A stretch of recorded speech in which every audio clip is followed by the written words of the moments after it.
Good morning, my dear brothers and sisters.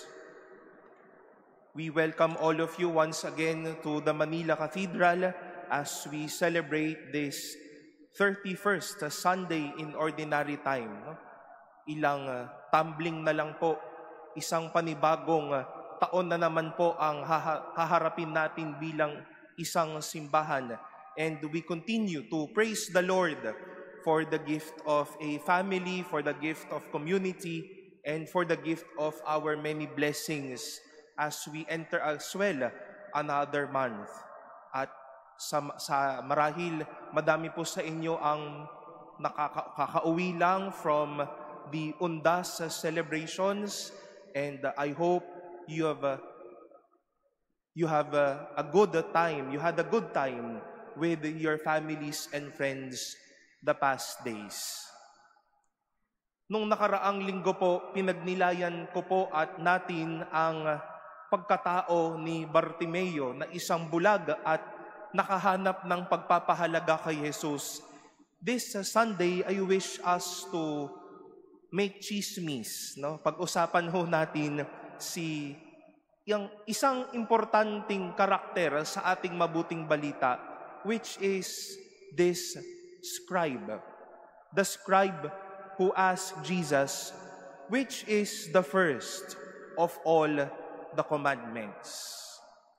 Just a little context. Who are these scribes?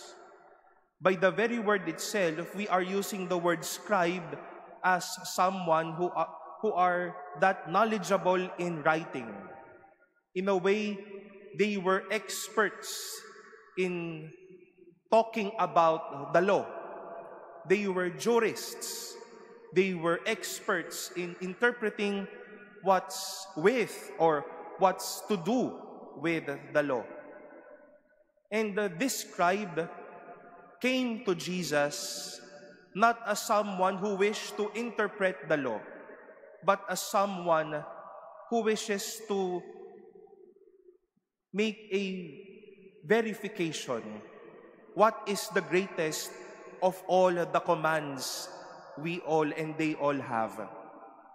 And indeed, Jesus answered him to love God and to love our neighbor as ourselves.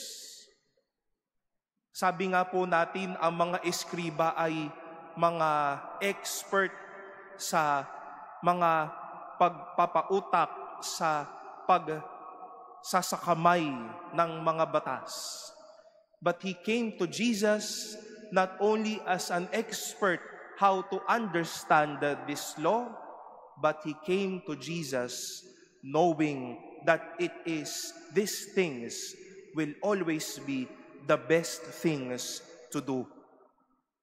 Bakit po natin nasabi yon? When he verified that indeed the answer of Jesus to love God and that love our neighbors will always be the greatest commandment, he said, these things are worth more than all burnt offerings and sacrifices. Mahalaga pa sa lahat ng mga bagay na mayroon siya bilang tao. Mahalaga ang pagmamahal sa Diyos at pagmamahal sa kapwa sa mga bagay na pinag-iipunan at pinagpupundar niya, sa mga iaalay niya sa sakripisyo o sa pagsamba. Sa lahat ng bagay, isang marangal na karanasan ang magmahal sa Diyos at ang magmahal sa kapwa. Other than these things, love of God and love of neighbor will always be the best, the most precious thing to do. And my dear brothers and sisters, this Sunday, and as we face another week, I wish to throw this question to the rest of us.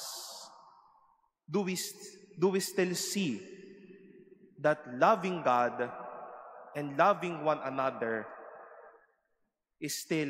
are these things precious in you? Mahal At mahalaga pa ba ang ibigin ang Diyos at ibigin ang bawat isa sa mga panahon na ito? We first see how we value and honor our love of God. Madami pong masasabi sa atin na talaga naman bilang lalo na't mga Pilipinong Katoliko here in the Philippines or if you are at abroad, loving God really tops our experience as a person. Hindi kompleto ang isang araw na hindi nagdadasal. Hindi kompleto ang isang linggo na hindi nakakapagsimba. Kulang ang isang araw na hindi makadaan sa simbahan, makadasal man lang, makasimba. As if we are nothing when we are not able to express our love of God. May kulang. May parang wala. Parang nanghihina tayo kapag hindi natin masabi o masambit ang pagmamahal natin sa Diyos. And that again, to see that love of God tops everything in our lives. You know, in the seminary, there's this song, at least a very beautiful song written by a former seminary formator. And the title of the song is Each Sigh, Each Look. Usually we sing this as an offertory song. At sabi po doon sa kanta, each sigh, each look, each act of mine shall be an act of love divine. And everything that I shall do shall be, dear Lord, for love of you. Hindi lang pala ang mga kamay na nagsasama ang pagpapahayag ng pagmamahal natin sa Diyos. But everything that we do, let those mimic and let those come out, that I care for you, I love you, I do good things for you because I love the Lord. Napakadali pong mahalin ng Diyos. Pero yung ikalawa, ang medyo may pagkukulang at marahil kailangan tayong tignan. Our love of neighbor. Mahalaga pa ba, marangal at mayaman pa ba ang pagmamahal sa kapwa sa atin? Will love of neighbor consist of saying bad words? Is that love of neighbor when killing them is precious for you?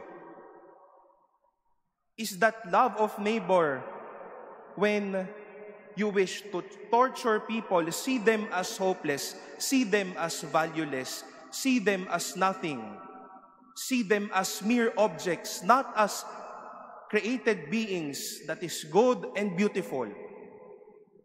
Is that love of God and love of neighbor when you get something that is accorded to them?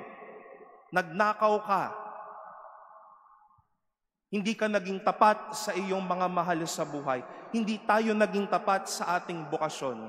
Hindi tayo naging tapat sa araw-araw nating buhay. Is that love of neighbor? And I think this is something that this world, and maybe some of us, would have a dying experience. That they don't see love of neighbor anymore as a precious thing. But this scribe is teaching us, loving God, loving neighbor will always be the great things to live and to do. In front of us, my dear brothers and sisters, is an image of Saint Martin de Porres. And if it is a weekday, November 3 is his feast day. And we thank the Huco family from Singalong, Manila for donating this miraculous and beautiful image of Martin de Porres, who survived a very great fire last March, early months of this year. And this image will be under the care of the cathedral now, and we thank them for this very precious donation. Martin de Porres is but an experience and a witness how loving God and neighbor will always be a precious thing to do. Isa po siyang laikong Dominicano, a Dominican brother. Though not ordained as a deacon, a priest, or a bishop, he spent his life expressing his love for God by his deep prayer. But because of his charity, he expressed this love of God, and so that love of God is a precious thing to do by his big heart. Napakalaki po ng puso ni Martin de Porres na sumama sa mga taong nangangailangan, sa mga may sakit, sa mga gutom, sa mga nawawala sa buhay, sa mga nangangailangan ng kanyang presensya.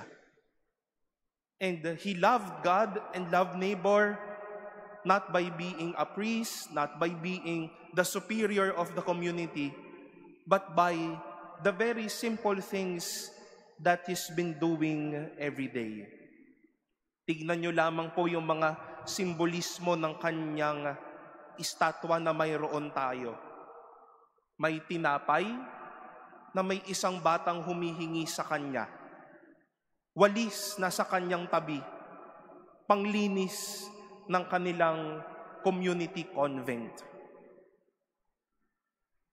Loving God and neighbor would not mean that you need to be great or do extraordinary things. But every day is a great opportunity to see that as I love God and neighbor, with these things will be the greatest things to experience and to do. My dear brothers and sisters, once again, loving God and neighbor will always be the great things or great experiences to live.